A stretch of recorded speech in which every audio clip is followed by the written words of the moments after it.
નમસ્કાર, હું છું પ્રિયા અને તમે જોઈ રહ્યા છો જનતા કી જાણકારી ન્યૂઝ।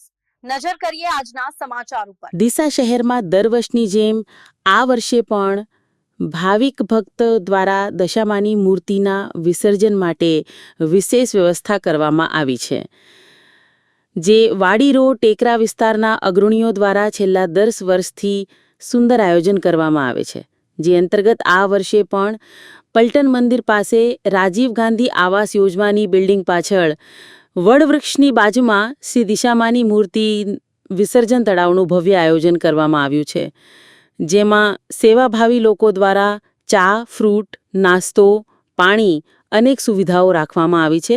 રિપોર્ટ ભરત ઠક્કર, ડીસા। અશોકભાઈ ઠક્કર, અમારા ટેકરા વિસ્તારમાં અમે 5 વર્ષથી છેલ્લા દશામાના મૂર્તિનું વિસર્જન માટે અહીંયા એક તળાવ બનાવેલું છે।